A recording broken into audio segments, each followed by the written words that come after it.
मनुष्यों को बड़ी कठिनाई का सामना करना पड़ता। कालू का बेटा रोता हुआ बोलता है, मम्मा मैं अब भूखा नहीं सो सकता, मुझे कुछ तो खाने को दो मम्मा। चुप कर जग्गू, तुझे दिखाई नहीं देता बाहर तेज बारिश हो रही है, ऐसे में मैं दाना कहाँ से लेकर आऊँ। कालू जी आप जग्गू बेटे को ना डांटें, अब इस बेचारे का क्या कसूर, वो 3 दिन से भूखा सो रहा है, आप कैसे भी करके आज थोड़ा भोजन ले आए। गौरी मैं कल भी गया था, पूरे जंगल में पानी भरा पड़ा है, गला हुआ दाना भी नहीं मिलता, मैं कहाँ से लेकर आऊँगा। आप रहने दें, मैं ही जाती हूँ, अपने बच्चे के लिए कुछ न कुछ तो ले ही आऊंगी। गौरी ध्यान से जाना, ऐसे मौसम में भूखे चील अपना शिकार ढूंढते हैं। अब मरूं या बचूं, लेकिन अपने बेटे को भूखे मरते नहीं देख पाऊंगी, मैं चलती हूँ। फिर गौरी कौवी अपनी जान को दांव पे लगा के तेज बारिश में ही घर से निकल जाती है। इधर चिड़िया के बच्चे भी भूख से तड़प रहे थे। मम्मा मम्मा भैया को तो देखें, कैसे चक्कर खाकर ये गिर गए हैं, आप जल्दी करें। मम्मा चिड़िया भागी भागी कुकू के पास आती है और बारिश की बूंदे उसके मुंह में डालती है। कुकू धीरे धीरे अपनी आंखें खोलता है। कुकू मेरे बच्चे आप ठीक तो हो? हाँ मम्मा मैं ठीक हूँ, बस थोड़े से चक्कर आ गए थे, आप चिंता ना करें, मुझे कुछ नहीं हुआ। कुकू भाई ये सब भोजन न खाने के कारण हो रहा है, लेकिन मम्मा क्या करे, ऐसी बारिश में दाना कहाँ से ढूंढ कर लाए। गुड़िया बेटी आप भाई के पास रहें, मैं बाहर जा रही हूँ, कहीं न कहीं से तो भोजन लाना ही होगा, वरना मेरा कुकू मर जाएगा। नहीं मम्मा मैं भूखा रह लूँगा, लेकिन आप बाहर ना जाएं, कल बुलबुला की मम्मा को चील पकड़ के ले गई थी। बच्चों मुझे कुछ नहीं होगा, मैं वापस घर आ जाऊंगी, आप घबराए ना। ऐसे बोलकर मम्मा चिड़िया भी भोजन की तलाश में घर से निकल जाती है। बाहर तेज बारिश हो रही थी, आसमान में काले काले बादल छाए हुए थे, उन्हें कुछ भी ठीक से दिखाई नहीं दे रहा था। ये डंडा एक काम करती हूँ, इसे अपने पास रख लेती हूँ, अगर चील मुझे मिल भी गई तो उसकी इसी से पिटाई करूँगी। फिर गौरी कौवी उस डंडे को अपने कंधे पर रखे आगे की तरफ निकल जाती है। भूखा चील पत्तेदार पेड़ में छुपा बैठा था, उसकी नजर रानो चिड़िया पर जाती है। आ गया शिकार आ गया, आज इस छोटी चिड़िया को पकड़ के ले जाऊंगा, मेरी पत्नी इसका मांस खा के बहुत खुश होगी। चील चौकन्ना हो जाता है, भोली चिड़िया को क्या पता था, वो उसी पेड़ के बिल्कुल पास से जाती है। तभी चील एकदम से चिड़िया को दबोच लेता है। इतनी भी छोटी नहीं है ये चिड़िया, इसे तो हम दोनों का पेट भर जाएगा। मुझे छोड़ दो, भगवान के लिए मुझे जाने दो, मेरे बच्चे भूखे हैं। चुप एकदम चुप, अगर मैंने तुझे छोड़ दिया तो मैं भूखा मर जाऊंगा, तू तो आज मर के ही रहेगी। वो चील चिड़िया से ऐसे बोलता है। तभी गौरी कौवी उसे देख लेती है। अरे बाप रे, छोटी चिड़िया को बचाना होगा, वो भी अपने बच्चों के लिए दाना लेने आई होगी। फिर गौरी कौवी बिना कुछ सोचे समझे चील पर हमला करती है, वो उसे मार मार के बेहोश कर देती है। चिड़िया तुम ठीक तो हो ना, कोई खरोंच तो नहीं आई? गौरी बहन मैं ठीक हूँ, अगर आज तुम समय पर ना आती तो वो चील मुझे मार देता, मैं कैसे तुम्हारा धन्यवाद करूँ, आज तुमने अपनी जान पर खेलकर मुझे बचाया है। बस करो, इतनी भी निर्दयी नहीं हूँ मैं जो तुम्हें ना बचाती, और वैसे भी मैं कितनी शैतानी करती हूँ, तुम उसके बावजूद भी हमेशा हमारी मदद करती हो। वो तो है, लेकिन आज मैं बेबस हूँ, मेरे बच्चे भूखे हैं, उनके लिए भोजन लेने आई हूँ। मेरा जग्गू भी पिछले 3 दिनों से भूखा है, ऊपर से ये बारिश, पूरे जंगल के पक्षी परेशान हैं। ऐसे फिर वो दोनों भोजन की खोज साथ साथ करती हैं। वो दोनों उड़ते उड़ते काफी दूर आ जाती हैं। भी अच्छा हुआ जो ये बारिश बंद हो गई, अब शायद कुछ मिल सकता है। चिड़िया इतनी देर से उड़ उड़ के मेरे पंख भी दुखने लगे, और कितनी दूर जाना जाना पड़ेगा। गौरी कौवी ऐसे बोलकर रुक जाती है। वो जहाँ पर रुकती है वहाँ बांसों का झुंड था। गौरी एकदम से बोलती है, चिड़िया बहन ये देखें, बड़े बांस के झुंड के पास कुछ नए बांस उगे हैं, इन्हें हम खा सकते हैं। गौरी ये क्या बोल रही हो? भला बांस भी कोई खाने की चीज है? अरे हाँ हाँ, तुम हटो। बचपन में मैं जब छोटी थी मेरी माँ ये बांस खाया करती थी और हमें भी खिलाती थी। ये खाने वाले बांस हैं। फिर गौरी कौवी जल्दी से 2-3 बांस तोड़ लेती है। चिड़िया भी उसके साथ 2-4 बांस तोड़ लेती है और वो दोनों अपने जंगल आ जाती हैं। गौरी कौवी बांस के छोटे छोटे टुकड़े करती है और चिड़िया को खिलाती है। लो जग्गू बेटे, तुम भी ये खाओ, इसका स्वाद बाकी चीजों से हटके है। चिड़िया तुम भी लो। पता नहीं गौरी तुम अब क्या क्या खिलाओगी, मैं देखती हूँ खा के। फिर रानो चिड़िया भी एक बांस का टुकड़ा खा लेती है। उसे वो बहुत स्वादिष्ट लगता है। गौरी तुमने तो सही कहा, ये बांस खाने में तो बहुत स्वादिष्ट है, इसका स्वाद भी अच्छा है, हम इसे खा सकते हैं। फिर रानो चिड़िया बांस लेकर अपने घर आती है और दोनों बच्चों को खिला देती है। अब बच्चों का पेट भर गया था। मम्मा पहली बार मैं ये बांस खा रहा हूँ, इनका स्वाद भी अच्छा है। मम्मा मैंने क्या सोचा है, आप जैसे हमारे लिए गरम गरम खिचड़ी बनाती हो, अगर कुछ इन कच्चे बांसों से भी बना दें तो ये खाने में बहुत स्वादिष्ट लगेंगे। गुड़िया बेटा आपने एकदम सही पहचाना, मैं अभी ऐसा कुछ करती हूँ, मैं इन्हें एक अच्छा व्यंजन बनाऊंगी। फिर चिड़िया अगले दिन अपनी कढ़ाई चूल्हे पर चढ़ा देती है। वो काफी देर सोच विचार करने के बाद बांस के पकौड़े तल देती है। मम्मा ये तो बहुत स्वादिष्ट हैं, मुझे बांस के पकौड़े और दो, मैं और खाऊंगा। चिड़िया ढेर सारे बांस के पकौड़े बनाती है और कुछ पकौड़े गौरी कौवी के लिए भी ले जाती है। उनको भी पकौड़े बहुत स्वादिष्ट लगते हैं। अरे वाह चिड़िया बहन, आपने तो बांस के पकोड़े ही बना डाले। ये इस मौसम में बहुत टेस्टी हैं। पेट भर गया इन्हें खा के।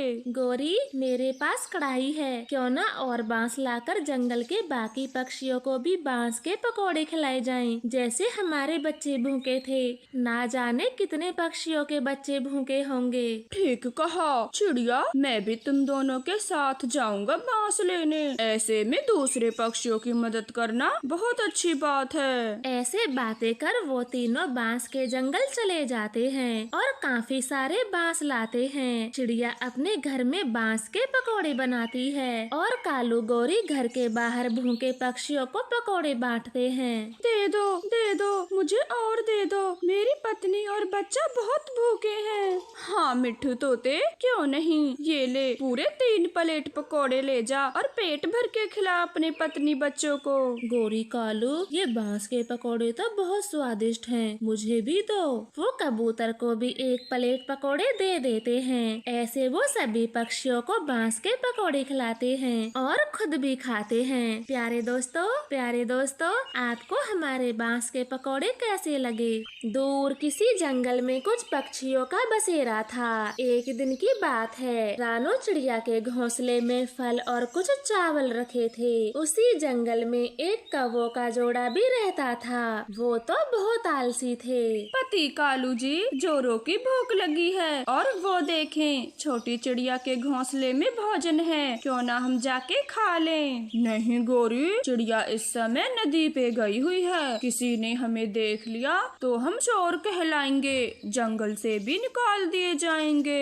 आप भी ना इतना डरते हो, हम कौवे हैं, किसी को कुछ पता नहीं लगने देंगे। चिड़िया का भोजन हमने खाया है, अब चलें। फिर गौरी कौवी कालू को अपने साथ लेकर चिड़िया के घोंसले में चली जाती है और चिड़िया के घोंसले का पूरा खाना खा लेती है। थोड़ी देर बाद चिड़िया नदी से वापस आती है तो अपने घोंसले को खाली देख मम्मा चिड़िया बहुत दुखी होती है। अरे मेरे घोंसले में फल और चावल रखे थे, अब कहाँ गए? मेरा भोजन कौन दुष्ट ले गया? चिड़िया कबूतर के पास जाकर बोलती है, कबूतर भैया, मैंने अपने घोंसले में भोजन रखा था, मैं नदी पर गई थी और जब वापस आई तो कुछ भी नहीं मिला। आपने मेरे घोंसले में किसी को देखा था? नहीं रानो चिड़िया, मैं तो अभी अभी आया हूँ, तब तो आपके घोंसले में कोई नहीं था, मैंने किसी को नहीं देखा। हो सकता है कोई बूढ़ा पक्षी भूखा हो और आपके घोंसले से अपना पेट भर के चला गया। आप सही कहते हो, कोई बूढ़ा पक्षी ही होगा जो भोजन खाकर चला गया, वरना हमारे जंगल में ऐसा तो कोई नहीं करता। ऐसे बातें कर चिड़िया दोबारा से भोजन की खोज को जाती है। इधर कौवे तो आराम से बैठे थे। देखा कालू, किसी को कुछ मालूम नहीं हुआ और हमने चिड़िया का भोजन भी खा लिया।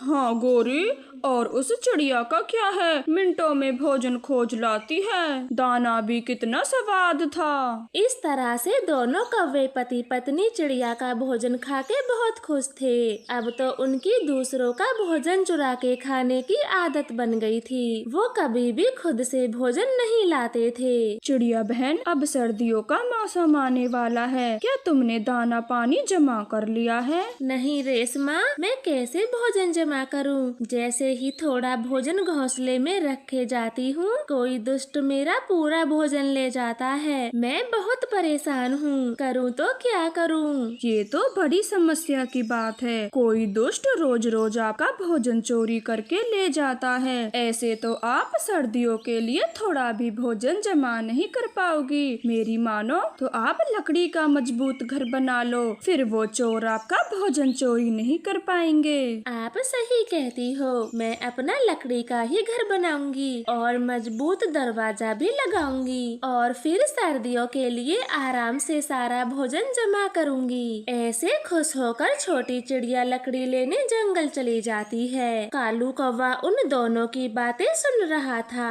वो भागा भागा अपनी पत्नी गोरी के पास जाता है। गोरी, चिड़िया अपना घर लकड़ी से बनाने वाली है। अगर उसने लकड़ी का घर बना लिया तो हम भोजन कैसे चुरा पाएंगे? हमें बड़ी दिक्कत होगी। ना ना कालू जी, चाहे कुछ भी हो, मैं छोटी चिड़िया को लकड़ी का मजबूत घर नहीं बनाने दूंगी। अभी तो पूरी सर्दी पड़ी है भोजन चुराने को। ऐसे कालू गोरी चिंता में पड़ जाते हैं। इधर जंगल में आकर मेहनती चिड़िया खूब लकड़ियाँ जमा करती है। उसे एक आवाज सुनाई देती है, बचाओ बचाओ, मेरी कोई मदद करो, मैं परी हूँ, मैं इन झाड़ियों में फंसी हूँ। फिर रानो चिड़िया बड़ी झाड़ियों के पीछे देखती है। उसे जादुई परी मकड़ी के जाल में फंसी मिलती है। छोटी चिड़िया, मेरी मदद करो, मुझे इस जाल से बाहर निकालो, मैं यहाँ काफी देर से फंसी हूँ। फिर छोटी चिड़िया अपनी चोंच से मकड़ी के जाल को काटती है और परी को जाल से आजाद करती है। आपका बहुत बहुत धन्यवाद। अगर इस जंगल में तुम नहीं आती तो पता नहीं मैं कब तक ऐसे जाल में फंसी रहती। परी जी, धन्यवाद कैसा, मुसीबत में फंसे की मदद करना तो हमारा फर्ज है। फिर परी आसमान में उड़ जाती है। चिड़िया भी लकड़ी लेकर अपने जंगल लौट आती है। वो लकड़ियों को अपने घोंसले के पास रखकर सो जाती है। वो लकड़ी काटने के कारण बहुत थक जाती है, इसलिए जल्दी ही सो जाती है। जाओ जाओ कालू, चिड़िया की लकड़ियों को उठा के कहीं दूर फेंकाओ। हम भी चिड़िया का लकड़ी घर बनने नहीं देंगे। फिर कालू कौवा चिड़िया की लकड़ी का गट्ठर उठाता है और घने जंगल में फेंक आता है। सुबह को चिड़िया फिर से दुखी होती है, मेरी लकड़ी कहाँ है? मैंने रात को यहीं रखी थी, अब तो वो चोर मेरी लकड़ियाँ भी चुरा के ले गया। चिड़िया रोती हुई फिर से जंगल जाती है और दुखी मन से लकड़ी काटती है। रात को कालू कौवा फिर से आता है और चिड़िया की लकड़ियों को ले जाकर नदी में फेंक आता है। बेचारी छोटी चिड़िया सुबह फिर से रोएगी, मेरी लकड़ियाँ कहाँ हैं? मेरी लकड़ियाँ कहाँ हैं? ऐसे हंसता हुआ कालू कौवा चिड़िया की लकड़ियाँ नदी में फेंक देता है और अपने घर को आ जाता है। चिड़िया बेचारी फिर से दुखी होती है, बस बहुत हुआ, मैं लकड़ी का घर बनाऊंगी ही नहीं और अब लकड़ी लेने नहीं जाऊंगी। ऐसे परेशान होकर चिड़िया अपने घोंसले में लेट जाती है। कालू और गोरी तो खुशी से झूम रहे थे। देखा कालू, बस 4 दिन की मेहनत की चिड़िया ने और लकड़ी लाने का भूत उतर गया उसके सर से। गोरी, अब हमें कोई चिंता नहीं, आराम से चिड़िया का भोजन चुरा पाएंगे और खा पाएंगे। कालू, नदी पे चलते हैं, मुझे प्यास लगी है, ठंडा ठंडा पानी पिएंगे। ऐसे बातें करके दोनों कौवे नदी पर चले जाते हैं। चिड़िया घोंसले में लेटे लेटे रो रही थी। तभी वहाँ जादुई परी चिड़िया के पास आती है। जादुई परी, आप तो वही हो जो मुझे जंगल में मिली थी। हाँ छोटी चिड़िया, मैं वही परी हूँ जिसकी तुमने मदद की थी। बोलो, तुम क्यों रो रही हो? मैं यहाँ से जा रही थी, तभी मेरी नजर तुम पर पड़ी। फिर चिड़िया रोते हुए सारी बात परी को बता देती है। परी को चिड़िया की मेहनत पर दया आती है। वो पास के एक घने पेड़ को देखती है जिसके पत्ते बहुत घने थे। वो उन पत्तों से ही जादुई घर बना देती है और चिड़िया के लिए सर्दियों का ढेर सारा भोजन भी देती है। परी जी, आप तो बहुत अच्छी हो, मेरी सारी चिंताएं ही दूर कर दी। भोली चिड़िया, तुम भी बहुत अच्छी हो, उस दिन मेरी जान बचाई, तो आज मेरी बारी थी तुम्हारी मदद करने की। अब मैं चलती हूँ। ऐसे बोलकर परी वहाँ से चली जाती है। चिड़िया भी खुशी खुशी अपने घर के अंदर चली जाती है। थोड़ी देर बाद कौवे वहाँ पर आ जाते हैं। वो तो चिड़िया का पत्तों का घर देखकर हैरान थे। कालू, अभी थोड़ी देर पहले तो यहाँ कुछ भी नहीं था, फिर ये सुंदर पत्तों का घर कहाँ से आ गया? मुझे क्या पता गोरी, मैं भी तो तुम्हारे साथ गया था। पता नहीं चिड़िया ने कौन सा जादू सीख लिया जो इतनी जल्दी पत्तों का घर बना लिया। हम भी कौवे हैं, चिड़िया के घर के पत्ते पत्ते उड़ा देंगे। कालू गोरी ऐसे बातें कर चिड़िया के घर को रात में ही तोड़ने चले जाते हैं, मगर जादुई परी सब देख रही थी। तो ये कौवे हैं जो भोली चिड़िया को परेशान करते हैं, उसका भोजन भी चुराते हैं, उसकी लकड़ियों को भी दूर फेंक कर आए। आज इन्हें सबक देना ही पड़ेगा। कालू कौवा और गोरी कौवी जैसे ही चिड़िया के घर को तोड़ने लगते हैं तो जादुई परी उनकी खूब पिटाई करती है। कालू, ये क्या हो रहा है? ये डंडा हमें क्यों मार रहा है? बचाओ, मुझे तो कोई बचाओ, कौन है यहाँ? दुष्ट कौवो, मैं जादुई परी हूँ। तुम दोनों भोली चिड़िया को बहुत दुखी करते हो, इसलिए आज तुम दोनों की पिटाई होनी बहुत जरूरी थी। ना परी जी, इस डंडे से कहो ये रुक जाए, हम आगे से चिड़िया की तरफ देखेंगे भी नहीं। हाँ, और मैं तो खुद ही भोजन लेने जाया करूँगा, चिड़िया के लिए भी लाया करूँगा। अब हमें पीटना बंद करें। फिर परी का जादुई डंडा बंद हो जाता है और वो वहाँ से चली जाती है। उस दिन के बाद दोनों कौवे बहुत सुधर गए थे। वो चिड़िया को कभी परेशान ना करने की कसम खाते हैं। हेलो प्यारे दोस्तों, हमारे सब्सक्राइब बहुत कम है, कृपया हमारे चैनल को सब्सक्राइब करें। चिड़िया का बेटा कुक्कू बड़ा हो गया था। वो काफी समझदार और मेहनती पक्षी बन चुका था। गोरी कौवी का बेटा भी अब जवान हो चुका था। दोनों मम्मा पक्षी अपने अपने बेटों की शादियां करवा देती हैं। गोरी, ओ गोरी, ये कैसी बहू लाई हो तुम, जिसे अपने ससुर के सामने बैठने का सलीका तक नहीं मालूम? बहू चंदा, तुम्हारी माँ ने कायदे कानून नहीं सिखाए तुम्हें ससुराल में रहने के? अभी के अभी घोंसले से बाहर निकलो और जमीन पे बैठो। लेकिन यहाँ बैठने में क्या बुराई है? मैं तो अपने घर में ऐसे ही बैठती थी। चुप चुप बेहया,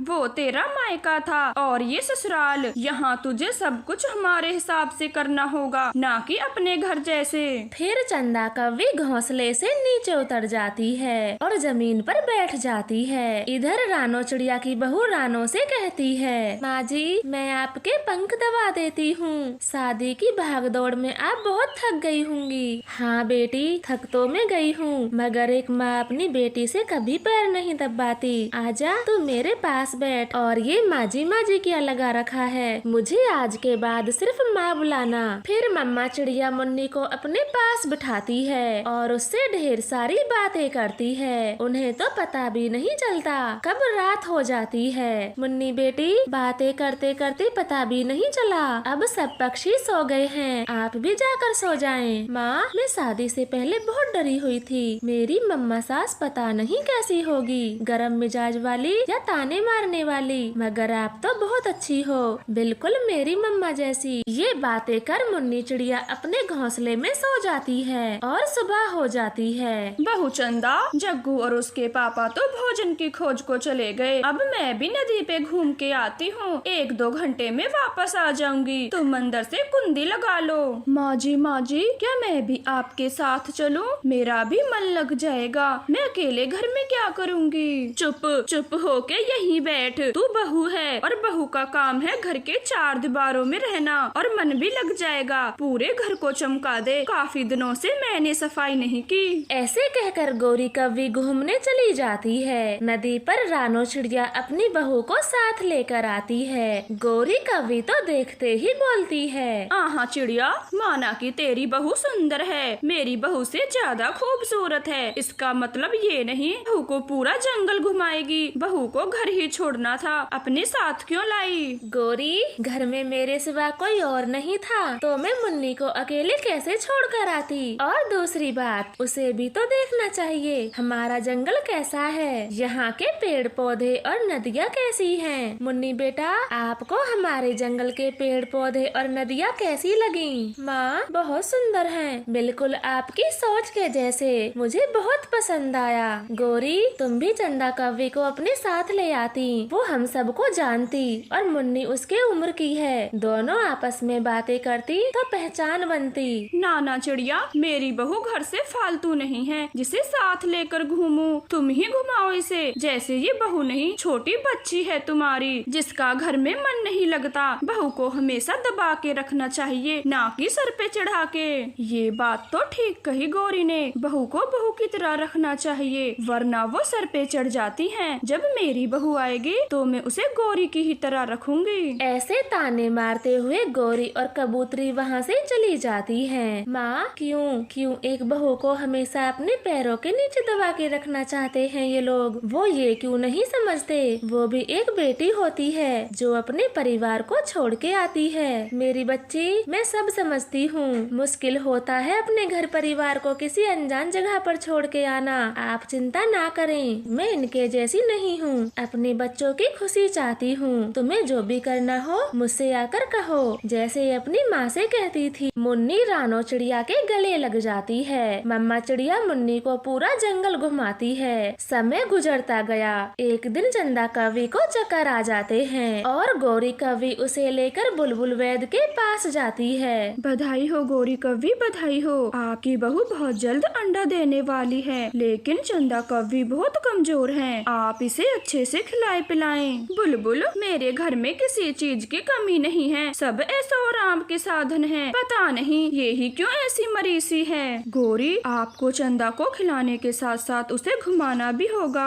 तभी खाया पिया शरीर को लगता है। बुलबुल ऐसे कहती है, मगर गौरी तो उसकी बातों पर जरा भी ध्यान नहीं देती और चंदा को लेकर घर आती है। माँ जी, आप मुझे घुमाने के लिए कब लेके जाओगी? मुझे यहाँ आए कितने दिन हो गए और मैंने घोंसले से बाहर भी नहीं देखा। जग्गू बेटे, जरा सा उस बुलबुल ने क्या बोल दिया? तेरी बहू तो सर पे ही नाचने लगी। मैं इसे कहीं नहीं घुमाने वाली, इतना बड़ा घर है मेरा, जहाँ मन करे वहीं उड़ ले। हाँ, हमारे घर की बहुएं ऐसे ही नहीं जाती बाहर। जब जग्गू हुआ था तो गौरी पूरा दिन घोंसले में रहती थी और मैं उसके लिए दाना लेकर आता था। पापा, मैं बहुत कमजोर भी तो हुआ था, सबसे लेट उड़ पाया था मैं। हाँ जग्गू, तुम बचपन में कमजोर थे, वो इसलिए कि मेरा ख्याल रखने वाला कोई नहीं था, मगर तुम चिंता न करना, तेरा बच्चा स्वस्थ होगा, मैं चंदा का पूरा ख्याल रखूंगी। दूसरी तरफ मुन्नी चिड़िया भी अंडा देने वाली थी। रानो चिड़िया, जब तक अंडा हो मुन्नी को खूब घुमाना खुले आसमान में। हाँ बुलबुल दी, मुझे सब मालूम है। खुली हवा और उड़ना फिरना और ताजे ताजे फूलों की खुशबू लेना बहुत जरूरी होता है माँ और बच्चे के लिए, तभी माँ और अंडा स्वस्थ रहते हैं। फिर रानो चिड़िया हर दिन अपनी बहू को घुमाने नदी पर ले जाती। वहाँ मुन्नी को ताजी खुली हवा में बैठकर बहुत अच्छा लगता। इधर गौरी कव्वी अपनी बहू चंदा को बस घोंसले में ही बैठा के रखती। समय गुजरने लगा था। एक दिन रानो चिड़िया गोरी कौवी से कहती है, गोरी बहन, लूसी ने मुझे बताया आपकी बहू भी माँ बनने वाली है। क्या आप उसे खुले आसमान की सैर करवाती हो? मैं तो अपनी बहू को हर दिन सैर पे ले जाती हूँ। चिड़िया, तुम तो पागल होगी हो जो अपनी गर्भवती बहू को नदी पे लेकर जाती हो। किसी हवा बवा का चक्कर पड़ गया, किसी की नजर लग गई तो रोते रहना। गोरी, क्या नजर के डर से आप चंदा कौवी को घर से बाहर नहीं निकालोगी? और ये नजर वजर कुछ नहीं होती, सब तुम्हारी पुरानी सोच है। मेरी बहू को तो कुछ नहीं हुआ। नजर नजर पत्थर को फोड़ देती है। तुम बनो मॉडर्न सास, जब जच्चा बच्चा को कुछ होगा तो पता चलेगा। गोरी कौवी की बातें चिड़िया को बेकार लगती हैं और वो वहाँ से चली जाती है। वो गोरी की बातों पर कोई ध्यान नहीं देती और अपनी बहू को हर दिन घुमाने ले जाती है। गोरी कौवी अपनी बहू को खूब खिलाती पिलाती है, मगर चंदा कौवी दिन पे दिन सुस्त और कमजोर होती जा रही थी। उसकी खुराक भी कम होने लगी थी और वो ज्यादातर बीमार रहने लग जाती है। जग्गू, जग्गू जी, मुझे बचा ले, मेरा अब दम घुटने लगा है, मैं अब मरने वाली हूँ। नहीं चंदा, तुम ठीक हो जाओगी, हम तुम्हें बुलबुल के पास लेकर जा रहे हैं। चंदा बहू, डरने की कोई बात नहीं है, ये तो खुशखबरी आने वाली है। जग्गू के पापा, आप जल्दी चलें। गोरी कौवी तो बहुत खुश थी और वो चंदा को लेकर बुलबुल के हॉस्पिटल पहुंच जाती है। बुलबुल आते ही चंदा कौवी की दवा करती है, उसे ग्लूकोज लगाती है, मगर चंदा कौवी तो उस सब से अनजान थी। उसकी आंखें रास्ते में ही बंद हो चुकी थीं। गोरी, आपने आने में देर कर दी, चंदा कौवी और उसका अंडा नहीं बच पाया। आखिर आप सब ने चंदा कौवी को इतना कमजोर कैसे होने दिया? माँ, ये सब आपकी वजह से हुआ है। मेरी पत्नी और अंडा दोनों चले गए, सब आपकी पुरानी सोच के कारण हुआ है। गोरी कौवी तो खामोश थी और चिड़िया की बातों को याद करके रो रही थी। फिर कुछ दिन बाद मुन्नी चिड़िया 2 स्वस्थ अंडों को जन्म देती है। रानो चिड़िया तो बहुत खुश थी, वो तो खुशी से पूरे जंगल में मिठाइयाँ बांटती है। गोरी, ये मिठाई खाएं, मेरे घर में 2 अंडों का जन्म हुआ है, मैं तो दादी बन गई। चिड़िया, अच्छा होता अगर मैंने भी अपनी बहू को तेरी तरह समझा होता, तो आज मेरे घर की खुशियाँ नष्ट न होती। गोरी, अब रो के क्या फायदा? चंदा कौवी और उसका अंडा तो कमजोरी में मर गया। आपने उसे घर की 4 दीवारों में बंद करके रखा, उसकी खुशियों के बारे में नहीं सोचा। वो भी बहू से पहले एक बेटी थी।